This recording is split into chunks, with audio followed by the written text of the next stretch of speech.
Assalamualaikum warahmatullahi wabarakatuh. Alhamdulillahi rabbil alamin wa bihi nasta'inu ala umurid dunya waddin. Wassalatu wassalamu ala asrafil anbiya'i wal mursalin sayyidina wa maulana Muhammadin wa ala alihi wa sahbihi ajma'in, amma ba'd. Hadratal mukarramin wal muhtaramin,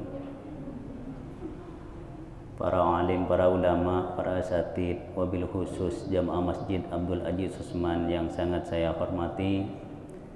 Pertama-tama marilah kita panjatkan puji syukur kehadirat Allah Subhanahu wa taala, yang mana Allah pada malam ini telah melimpahkan rahmat beserta nikmatnya kepada kita semua, sehingga kita bisa melaksanakan suatu kewajiban, yaitu belajar bersama. Yang kedua kalinya, sholawatullah wassalamuhu, semoga senantiasa terlimpahkan keharibaan junjungan kita, yakni Nabi besar Muhammad sallallahu alaihi wasallam.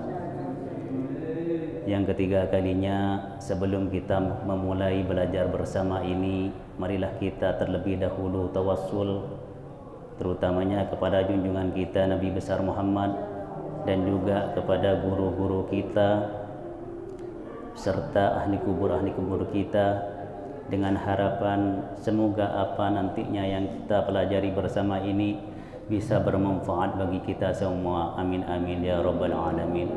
Ala hadhihi niyah wa ala niyatis shalihah ila hadratin nabil mustafa sayyidina wa habibina wa syafi'ina wa qurrati a'yunina wa maulana Muhammadin sallallahu alaihi wasallam, wa ila jami' ahlihi wa ashabihi wa tabi'in wa tabi'inat tabi'in wal awliya'i was suhada'i was sholihin wal ulama'il amilin wal malaikatil muqarrabin, wa khususan ila ruhi sultan awliya Syekh Abdul Qadir Al-Jailani, wa ila ruhi Sayyidul Awliya Syekh Ahmad bin Muhammad At-Tijani, wa ila ruhi Syekhana Kiai Khalil Bangkalan, wa ila ruhi Kiai Hasim Asy'ari Jombang, wa ila ruhi Kiai Abdul Hamid Pasuruan, wa ila ruhi Kiai Utsman Ali Sahaki, wa ila ruhi Asrari Ali Sahaki, wa ila ruhi jami'i masyayikh Sidogiri, wa ila ruhi jami'i masyayikh Al-Asy'ari, wa khususan ila ruhi Al-Allamah Syekh Samsuddin Abi Abdillah Muhammad bin Qasim Al-Wazi, wa ila jami' ahlil qubur minal muslimina wal muslimat wal mu'minina wal mu'minat. Sayyulillahi lana wa lahumul Fatihah. A'udzu billahi minasyaitonir rajim. Bismillahirrahmanirrahim. Alhamdulillahi rabbil alamin, arrahmanir rahim, maliki yaumiddin. Iyyaka na'budu wa iyyaka nasta'in. Ihdinas siratal mustaqim. Siratal ladzina an'amta 'alaihim ghairil maghdubi 'alaihim waladdallin. Amin.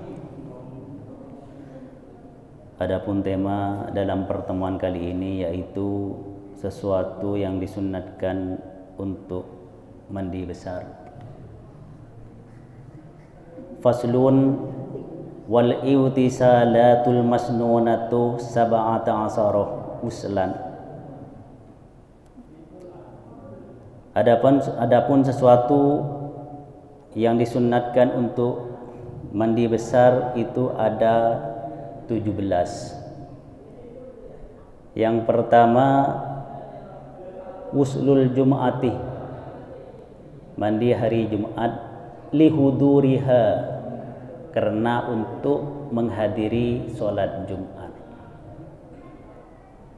Jadi mandi untuk menghadiri sholat Jumat itu hukumnya sunnah.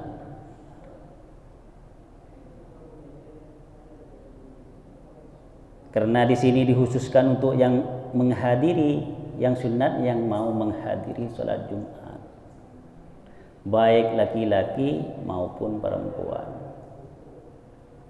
Kalau perempuan tidak mau menghadiri sholat Jumat, ya tidak disunatkan. Yang disunatkan kalau mau menghadiri. Karena intinya mandi besar di sini disunatkan itu untuk menjaga bau kita, bau badan kita, agar tidak membuat orang yang dekat dengan kita itu tidak nyaman. Itu tujuannya. Makanya di samping mandi, kalau kita mau menghadiri terutamanya ya sholat Jumat, itu disunatkan memakai wangi-wangian. Itu bagi yang laki-laki.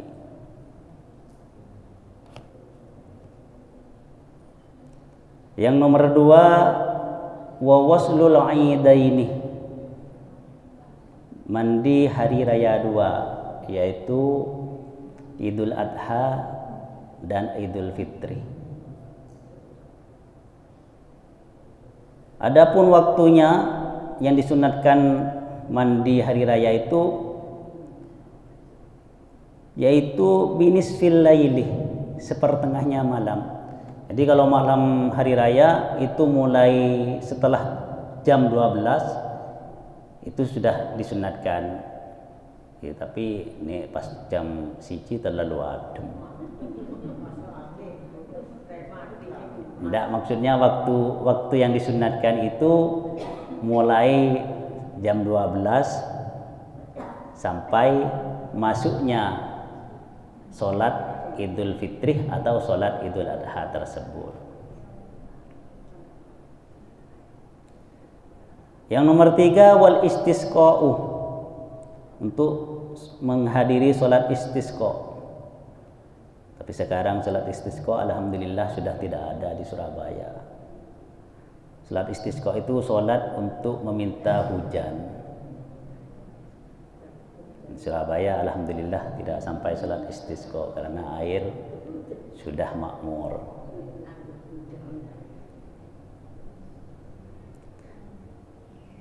Terus wal husufu lil qamari, mau menghadiri sholat husuf, yakni gerhana bulan. Kalau husuf itu gerhana bulan.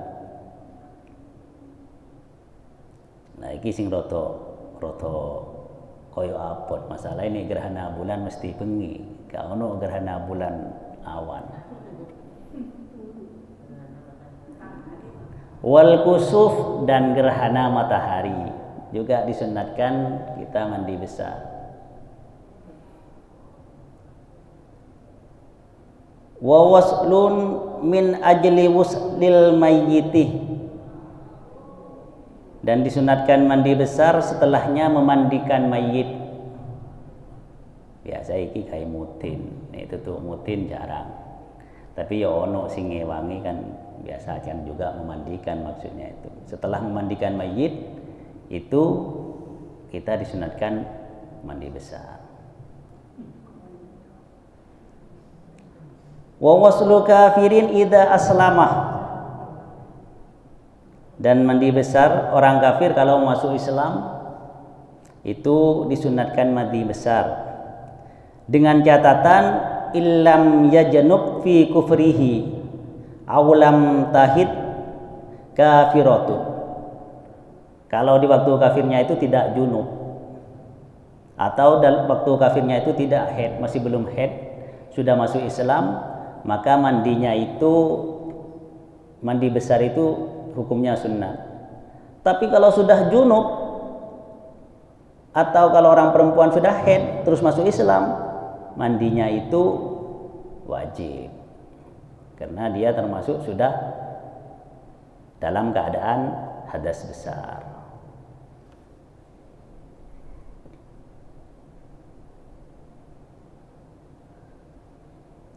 Wal majnunuh,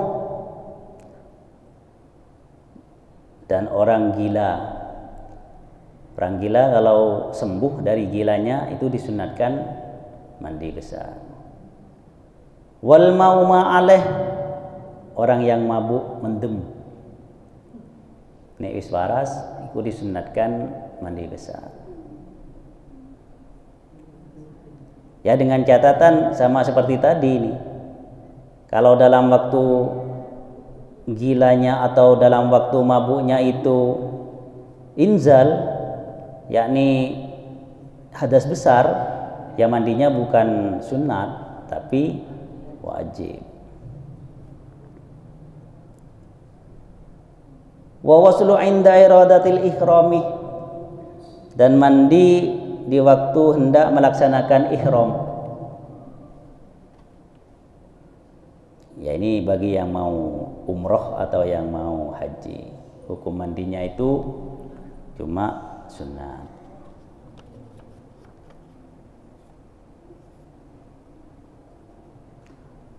Wa waslu liduhuli Makkah, dan mandi besar karena masuk kota Mekah. Mungkin ini yang agak repot, soalnya biasanya kan langsung tawaf. Ini zaman biyen mungkin si enak nih, saiki kan ceritone ini aku dhewe sik kurang ngerti. Ceritone iku kan terlalu padat dadi angel. Ya mungkin nih, musim corona seperti sekarang kan agak longgar masih bisa.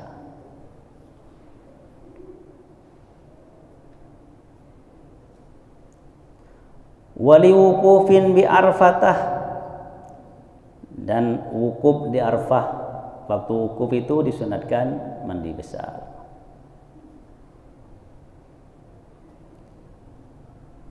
Yang dimaksud wukuf di Arafah yaitu fi ta'sidil hijjah, di tanggal 9-nya bulan Dzulhijjah, itu yang wukuf.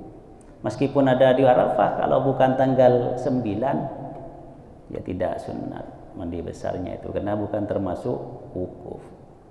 Yang dimaksud wukuf dalam ketentuan haji, dalam rukun haji itu tanggal 9 bulan Dzulhijjah. Kalau selain tanggal 9 bulan Dzulhijjah, itu bukan namanya, bukan wukuf. Walimabiti bi Musdalifah, dan di waktu menginap di Musdalifah itu juga sunat mandi besar. Waliramyil jimaris salasih, dan balang jumroh, yang mana balang jumroh itu dilaksanakan fi ayyamit tasriki salasih, di hari tasrik, selama 3 hari itu berturut-turut. Ya selama 3 hari itu juga disunatkan. Kalau mau balang jumroh disunatkan hadus atau mandi besar.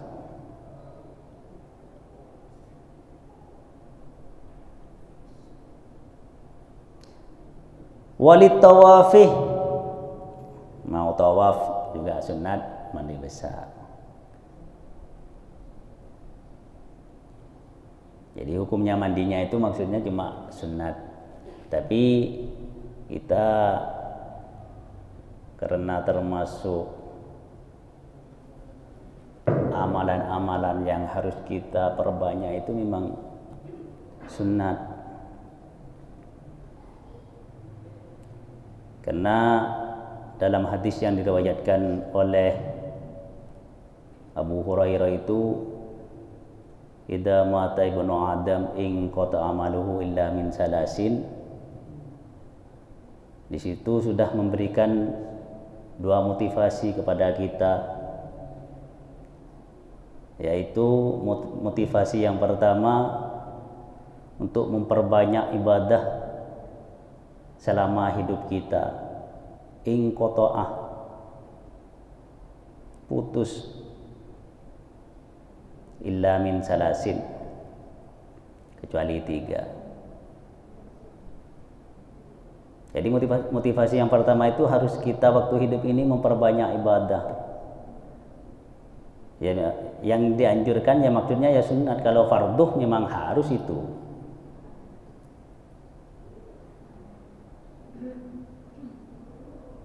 Maksudnya harus ditambahi dengan ibadah-ibadah sunat. Kenapa? Karena kalau orang sudah meninggal dunia, kalau sudah ada di alam barzah, alam barzah itu adalah alam penyambung alam dunia sama alam akhirat, maka orang itu tidak akan bisa berbuat sesuatu yang berfaedah pahala bagi dirinya.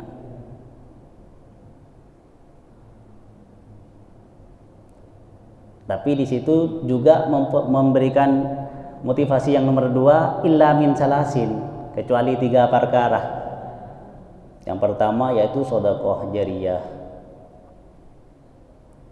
Kalau kita diberi kejembaran rezeki, umpamanya kita mempunyai sebidang tanah, sebagian atau bahkan semuanya tanah itu diwakafkan untuk pembangunan masjid terutamanya atau pembangunan mushola, terus dibangun, terus di situ ditempati orang-orang sholat, maka selama masjid atau mushola itu ditempati oleh orang yang ibadah, maka pahalanya selama itu pula akan mengalir meskipun orang yang mewakafkan itu sudah meninggal dunia.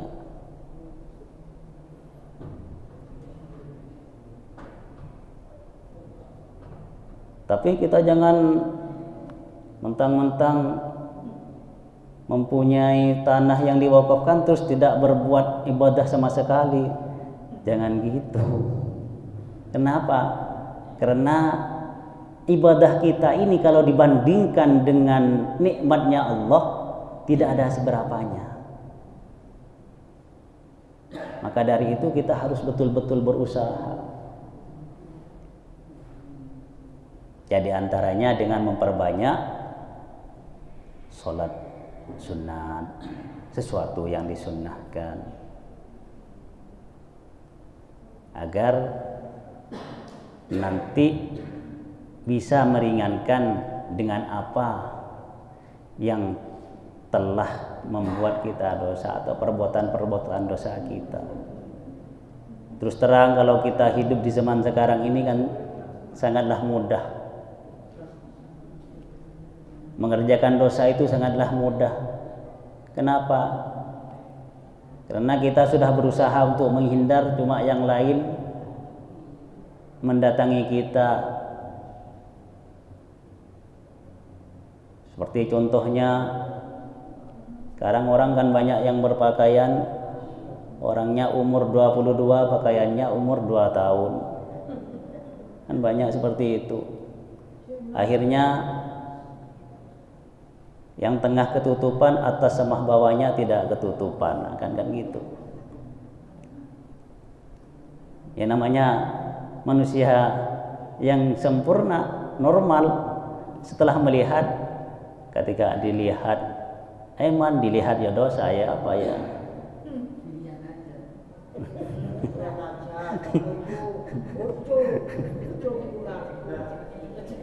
Ya.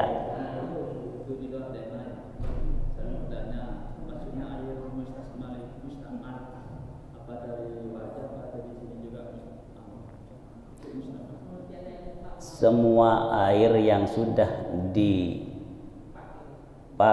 untuk membersihkan hadas besar atau hadas kecil itu mustakmal. Baik dari anggota wajah atau tangan. Kalau wudhu kan gitu, anggotanya kan wajah, tangan, itu mustakmal. Tapi kemarin yang ditanyakan itu bukan air mustakmal yang itu. Air yang ada di ember yang kecipratan air mustakmal kan gitu.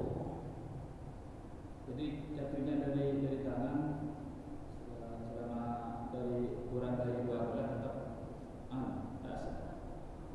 airnya. Gini contohnya, umpamanya kita wudhu sama air di ember, katakan kan gitu kan, kurang dari 2 kulak gitu. Lagi kita pakai cebor kan, kita ambil. Lagi kita itu jangan wudhu di embernya, kita wudhu di tempat yang lain, di sebelahnya ember. Jangan wudhu di embernya. Kalau wudhu di embernya itu jadi mustakmal, air yang di dalam ember. Tapi kalau kita wudhu di sebelahnya ember, air yang kita ambil itu untuk wudhu kan ini masih belum mustakmal. Yang kalau kita sudah pakai itu baru mustakmal. Kalau air yang di dalam ember itu tidak mustakmal. Jadi kalau kita ambil terus kita pakai itu tidak mustakmal. Tapi air yang jatuh dari wajah kita itu sudah mustakmal. Itu. Lah kemarin itu mirip dengan pertanyaan yang kemarin. Lah kalau air kita yang jatuh itu kecipratan ke dalam ember, itu perbedaan ulama, ada yang menenaskan kalau yang jatuh itu lebih sedikit itu tidak mustamal. Itu. Jadi kita ambil yang enteng seperti itu aja. Yang jelas kalau cuma kecipratan kan lebih sedikit kan gitu. Tapi kalau kita langsung wudhu atau langsung mandi besar di ember itu, langsung diginikan, nah itu kan namanya mustakmal karena langsung dipakai, bukan kecipratan. Makanya saya kemarin itu nanya, itu mandinya atau wudhunya di ember itu atau cuma dipakai. Soalnya kalau mandinya di ember dengan mandi mengambil air yang di ember itu lain, prosesnya lain. Nah kalau sampean yang ditanyakan ini kan itu air yang sudah dipakai, ya air yang jatuh dari muka kita itu baru itu namanya mustakmal. Kalau waktu dipakai itu masih belum, sesudah dipakai baru itu mustakmal. Pokoknya semua ada masih dari tanah. Sama juga.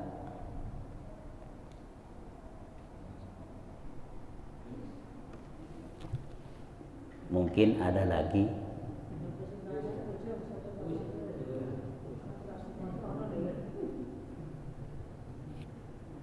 Sudah jelas yang tadi itu, yang mustakmal. Ya, makasih.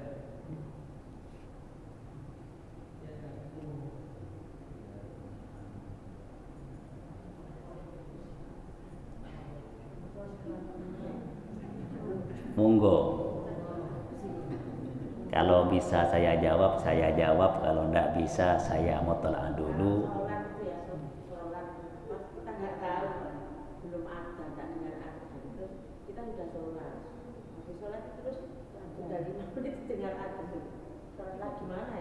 Sholat lagi. Iya. Sholat lagi.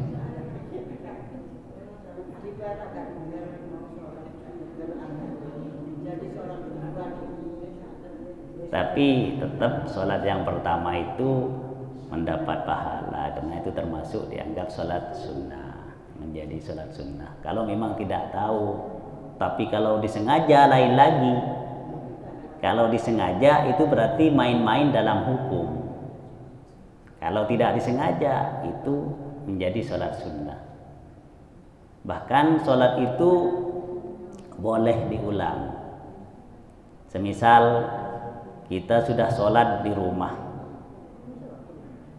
kok kita lewat di masjid mau ada berjamaah, ada sholat berjamaah, terus kita sholat berjamaah, itu tidak apa-apa, bahkan itu dianjurkan oleh Rasulullah, dianjurkan. Sholat yang pertama itu nanti dianggap sholat sunnah, sholat berjamaahnya itu nanti mendapat pahala lagi.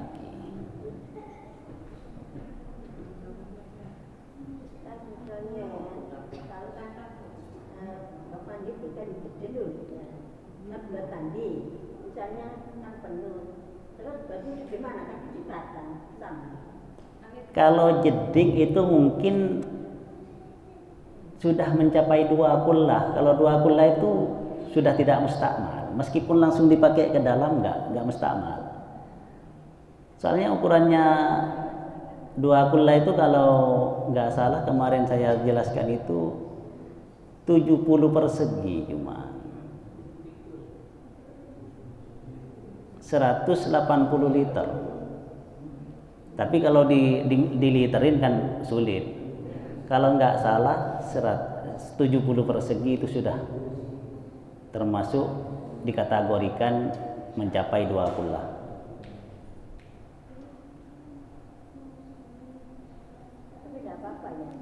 Kalau sudah 2 kullah nggak apa-apa. Yang jadi masalah itu kalau kurang dari 2 kullah, yang dikategorikan dengan air sedikit, itu yang bisa menjadi mustakmal.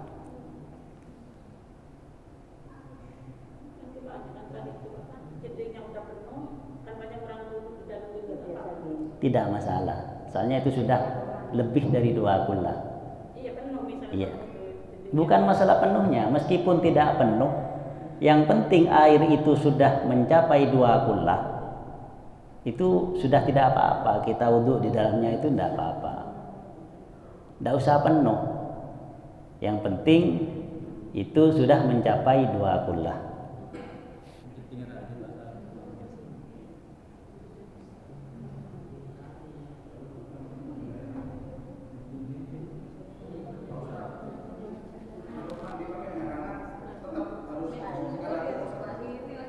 Maksudnya?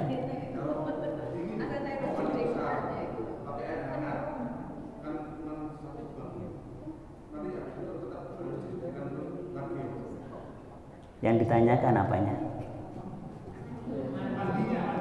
Lah ya mandinya?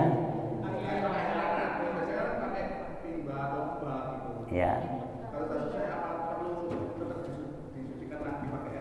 Oh enggak. Enggak. Itu yang penting airnya tidak terlalu hangat yang sekiranya sampai membahayakan, itu tidak boleh. Kalau hangat biasa apalagi cuma air rebusan itu tidak dinamakan air musammas. Yang dimaksud dengan air musammas itu air yang ada di wadah besi atau baja yang dipanaskan ke matahari, itu namanya musammas. Tapi itu pun beda pendapat. Menurut Imam Nawawi, yang penting air itu tidak terlalu panas dan tidak terlalu dingin, itu tidak masalah. Jadi ini suatu rukhsah bagi orang yang sering mandi malam kan gitu.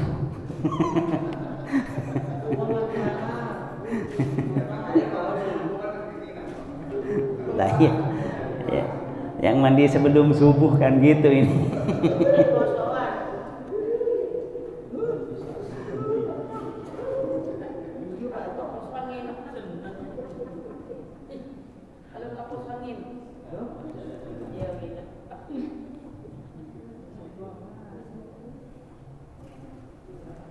Monggo, mungkin ada lagi.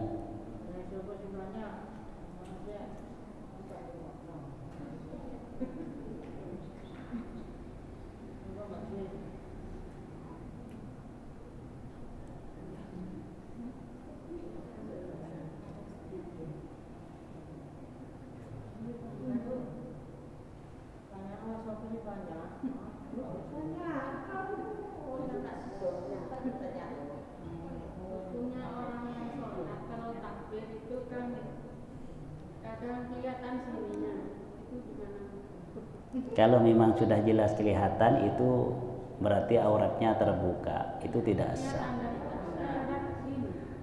Makanya kalau kita pakai mukena yang atas bawah itu sebaiknya pakai heker. Itu harus pakai heker. Tanya apa itu? Heker ya?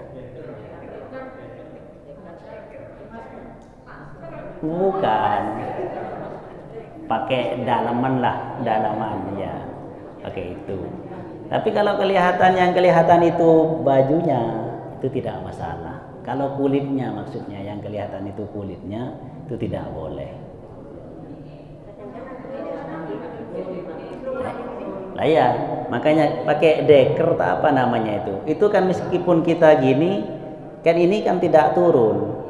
Lain dengan baju biasa kan. Kalau baju biasa kita angkat kan turun ini.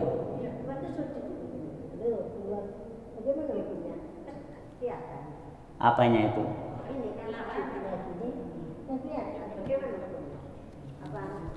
Yang boleh kelihatan itu tangan, batinuhu wa dhahiruhu. Jadi ini sama ini itu meskipun tidak tertutup itu masih boleh. Jadi kalau kita pakai heker kan aman kan gitu. Ya. Ya ini kalau ininya masih boleh, tapi kalau sudah ke sini kan batasnya ini pergelangan ini. Tapi kalau sudah ininya yang kelihatan itu sudah namanya tidak memenuhi syarat. Sedangkan syaratnya orang sholat bagi orang perempuan itu auratnya harus tertutup. Yang dimaksud aurat selain wajah dan telapak tangan. Yang dimaksud telapak tangan dohiruhu wa batinuhu. Jadi segini. Jadi ini meskipun kelihatan itu tidak masalah. Makanya kan harus agak hati-hati. Kalau mau kena dulu itu kan enak, meskipun gini kan bebas. Ya seperti itu kan bebas. Kalau yang atas bawah itu biasanya memang buka. Lah kalau kita hati-hati biasanya tagihnya kan gini, Allahu Akbar itu kan. Jadi harus penuh dengan kehati-hatian yang pakai seperti itu. Atau lebih baiknya ya pakai deker itu tadi, kan agak bebas.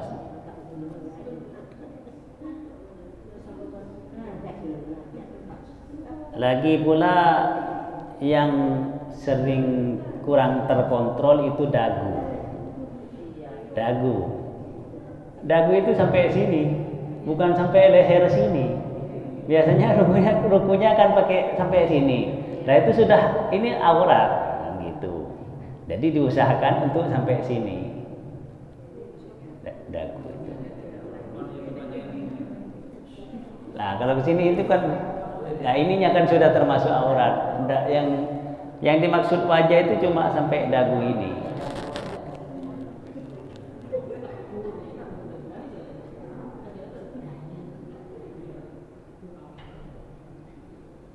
Memang yang harus kita perhatikan, sholat itu di samping nanti di hari kiamat adalah amal yang dihisab pertama kalinya, di alam barzakh, di dalam kubur pun yang bisa menjawab pertanyaan mungkar dan nakir itu adalah ibadah sholat kita.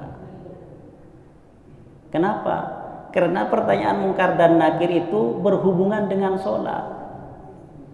Marrabbuka, kalau kita sholat Allahu Akbar, kita pasti tahu. Lagian sholat adalah tujuannya adalah menghadap pada Allah. Jadi tahu siapa Tuhan kamu, Allahu Akbar, Allah. Wa man nabiyyuka, di dalam sholat kita diwajibkan membaca sholawat.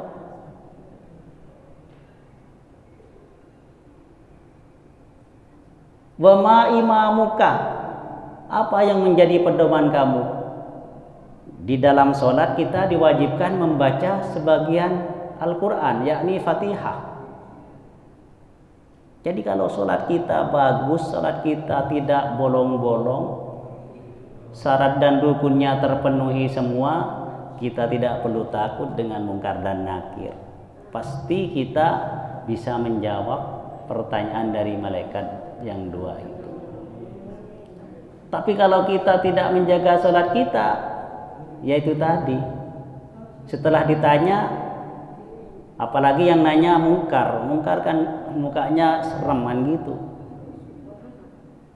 ya, lupa, karena sholatnya sering lupa kan gitu. Makanya kita harus usahakan sholat kita itu tidak bolong-bolong.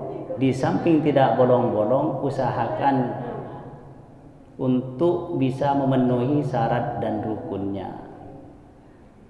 Dan kalau kita masih belum tahu, belum paham betul dengan syarat dan rukun sholat tersebut, maka selama itu kita masih dituntut kewajiban untuk belajar. Kalau tidak mau belajar, tidak belajarnya itu sudah dosa.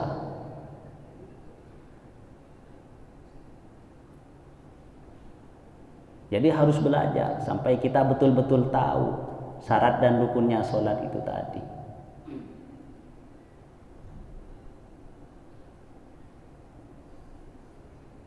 Karena yaitu tadi sholat memang banyak faedahnya. Bisa menjawab pertanyaan mungkar dan nakir.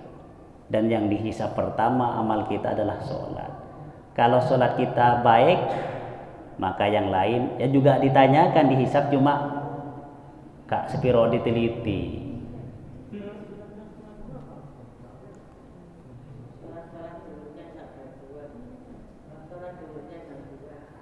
Kalau masalah waktu, yang penting masih di dalam waktu, itu cuma dalam segi keafdolan. Sholat itu paling afdol dilaksanakan di awal waktu. Tapi jangan sampai orang yang sholat di akhir waktu itu dianggap salah, jangan. Karena kalau memang ada suatu yang wajib, sepertinya kerja kan wajib. Sholat di awal waktu itu tidak wajib, cuma afdol. Jadi kita kerja dulu, baru kita sholat, itu tidak masalah. Itu juga akan mendapatkan pahala tersendiri. Karena kerja itu kalau diniati untuk ibadah menjadi ibadah, karena itu wajib.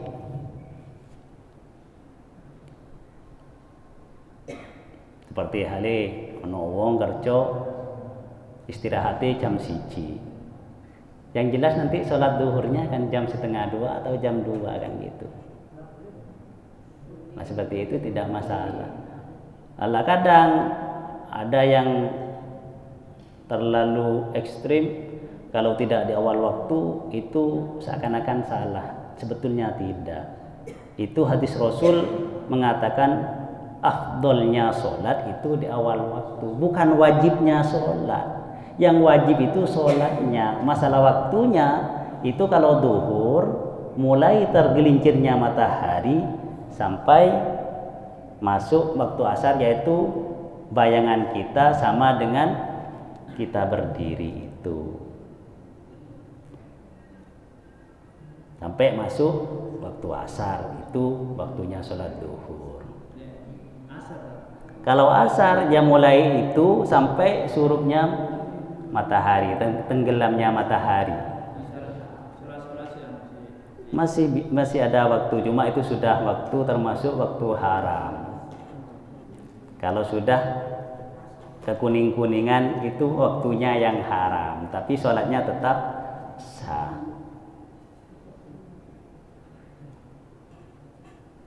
Karena itu sudah mau masuk maghrib, itu sudah habis sebetulnya kan gitu. Makanya waktunya di mana makan waktu haram. Bukan haram sholat, bukan waktunya yang haram. Kalau terlalu mepet dengan akhir waktu, kalau masih jam kan tergantung sholat-sholatnya. Kalau sholat-sholatnya 4:30 kan masih bagus, itu masih banyak. Kalau di sini ya sini tuh masih bisa itu, soalnya masih 1/2 jam kayaknya itu ya. Iya masih bisa itu. Maksudnya yang waktu haram itu di tengah-tengah sholat kita sudah masuk maghrib gitu loh. Itu waktu haram sudah. Dapat 1 rakaat sudah Allahu Akbar kan gitu kan. Sholatnya sah itu. Kalau sudah 1 rakaat sholatnya sah. Tapi waktunya sudah haram. Tapi kalau sholatnya tidak sampai 1 rakaat tidak sah. Harus kita qadha.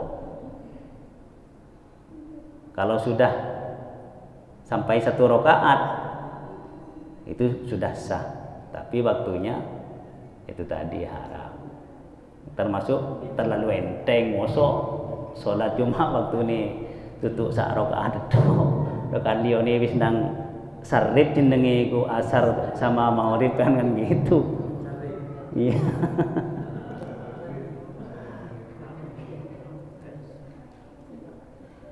Ya sudah ya. Ini karena waktunya kayaknya sudah mau masuk ke Isya. Ya kita lanjut dengan minggu depan, karena minggu depan masih insya Allah saya juga. Semoga apa yang kita pelajari bersama ini mendapatkan hidayah, dapatnya hidayah kita dari Allah dan menjadikan ilmu yang manfaat bagi kita semua. Amin amin ya rabbal alamin. Al-Fatihah.